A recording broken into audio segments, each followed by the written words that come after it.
आओ, आज हम फिर से फरा बनाएंगे।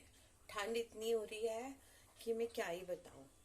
तो पहले बाल बांध लेते हैं, उसके बाद मैं आपको एक स्टोरी सुनाती हूँ। फरा बनाते बनाते क्या हुआ ना, एक बार यमराज ने अपने देवदूत को भेजा इन पे। पता है किस लिए? एक लेडी मर गई थी, उसकी आत्मा ले जाने के लिए। तो देवदूत जब नीचे गया तो उसने देखा कि ना, जो वो लेडी की डेड बॉडी है उसके ऊपर तीन बच्चियां, उसकी तीन जुड़वा बच्चियां थी।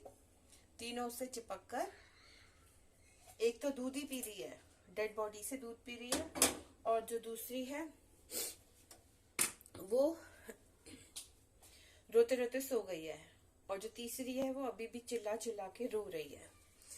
तो ये सब देखने के बाद देवदूत को मन नहीं किया। उसने कहा कि ना, मैं इनको कैसे ही ले जा पाऊंगा, भगवान इसको थोड़े दिन की और उम्र दे देता तो इसकी बेटियां थोड़ी बड़ी हो जाती। लेकिन और वो बिना उसकी डेड बॉडी लिए चला गया यमराज के पास। अब यमराज ने कहा कि मैं मौत का देवता, तुमने मेरे से ज्यादा समझदारी है, तुम उसे क्यों नहीं लेके आए? अब तुम जाओ और जमीन पे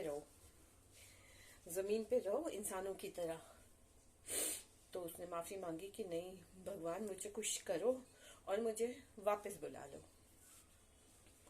तो यमराज ने कहा कि अब जब तक तुम 3 बार हंस नहीं लोगे ना सच में, तब तक वापस नहीं आ पाओगे। तो जाओ जमीन पे रहो। और उन्हें जमीन पे फेंक दिया। अब जब जमीन पे फेंक दिया तो वो सड़क किनारे भिखारी की तरह बैठ के रोने लग गया है। तो वहां से रास्ते से एक मोची गुजर रहा था।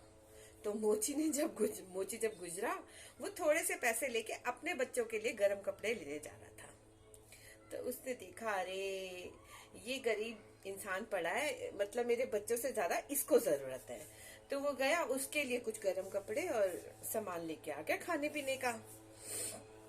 जब आया तो उसने कहा, ये तो आपने ला दिया मुझे खाने का और पहनने का, लेकिन ये बताओ मैं रहूंगा कहाँ? मेरे पास तो रहने को भी जगह नहीं है। मोची के दिल में दया आई। उसने कहा कि मोची ने कहा कि चलो तुमको मैं अपने घर ले चलता हूँ, लेकिन देखो सीधी सी बात है, मेरी बीवी इस बात पे नाराज होगी कि तुम बच्चों के लिए कपड़े और सामान क्यों नहीं लेके आए। तो थोड़ा सा सह लेना है, बाकी तो ये है कि हो जाएगा। तो लेके घर पहुंच गए। अब जैसा मोची ने कहा था, घर पहुंचते बीवी राशन पानी लेके उसके ऊपर चढ़ गई कि तुम बच्चों का सामान लाने की जगह ये भिखारी उठा लाए, अब मैं इसे कहाँ रखूंगी। अब उस बेचारी को क्या पता था कि ये देवदूत है। लेकिन देवदूत के आते ही उनके घर बहुत अच्छा होने लग गया। अच्छा होने लग गया, खूब अच्छी हंसी खुशी चलने लग गया सब कुछ। तो मोची ने क्या किया? मोची ने कहा, तुम ऐसे कैसे रहोगे, एक काम करो, तुम मेरे को ये बनाना आता है जूते वूते, तुम जूते बनाने सीख लो, है ना? तो उसने कहा ठीक है, सिखा दो। तो 7 दिन के अंदर वो अच्छे से जूते चप्पल बनाने सीख गया। और जूते चप्पल क्या बनाने सीख गया, 1 महीने के अंदर तो ऐसे बड़े बड़े ऑर्डर आने लगे कि वो जो मोची था ना, वो बहुत बड़ा बिजनेसमैन बन गया, जूतों का व्यापारी बन गया, बहुत बड़ा वाला। मुझे स्टोरी सुनाने में इतना मजा आ रहा है ना कि मैं अपना जो बनाने जा रही थी वो भूल गई। चलो पहले बैठ के आपको स्टोरी सुना देती हूँ। तो फिर क्या हुआ कि उसने, ठंड बहुत है दिल्ली में, तो उसके यहाँ राजा महाराजाओं के यहाँ से भी ऑर्डर आने लगे। तो राजा के यहाँ से ऑर्डर आया, जो उनके सैनिक थे वो लेके आए, लेदर लेके आए कि लो इससे ना, राजा ने कहा जूते बनाने हैं और डिजाइन ये वाला है, ऐसा ही हूबहू बनना चाहिए, खराब मत कर देना क्योंकि इतना सही लेदर है और ज्यादा है नहीं। स्लीपर मत बना देना, जूते ही बनाना। तो उसने कहा क्यों?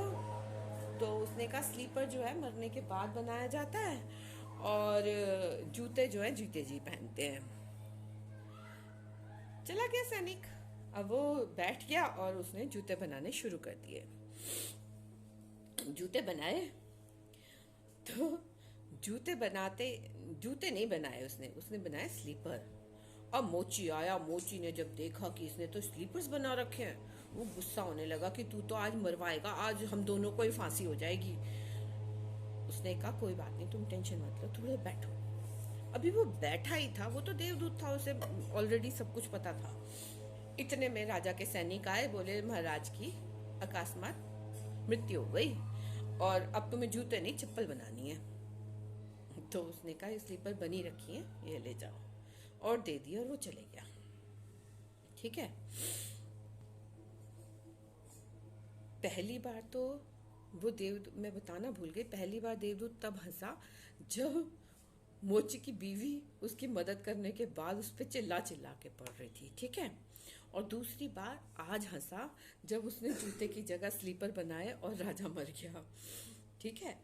अब आई कहानी, इनके शोरूम बन गए तो अमीर होते चले जा रहे थे, क्योंकि इनके पास देवदूत था। तो कहते हैं देवदूत जहां भी रहता है वहां आसपास हजारों खुशियां रहती हैं। इनके जो शोरूम था उस पर 3 लड़कियां सुंदर सुंदर सजी धजी ऊपर चढ़ के आ रही थी, उनके साथ एक बुढ़िया थी। तो देवदूत तो पहचान गया उन्हें, और पहचानते ही बोला कि ना, उन्होंने कहा कि हमारी शादी होने वाली है और हम जूते खरीदने आए हैं शादी के लिए। उनके साथ एक बुढ़िया भी थी। तो उसने बुढ़िया से पूछा, मैं इन तीनों बेटियों की माँ को जानता हूँ, क्या हुआ उनके साथ? तो उन्होंने कहा जब ये बहुत छोटी थी, साल भर की भी नहीं थी, तभी इनकी माँ मर गई, और मैं इनके पड़ोस में ही रहती थी, मेरे घर कोई औलाद नहीं थी, तो मैंने तीनों बच्चियाँ पाल ली। ठीक है ना।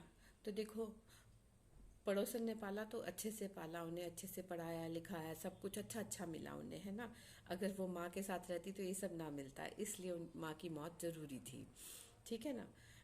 अब जब ये सब एपिसोड हो गया तो बहुत तेज हंसा, और जाने से पहले उसने मोची को सारी की सारी कहानी बताई और वापस यमलोक चला गया। तो यमराज ने कहा, देखा, मैं जानता हूँ कि क्या होना चाहिए किसके साथ।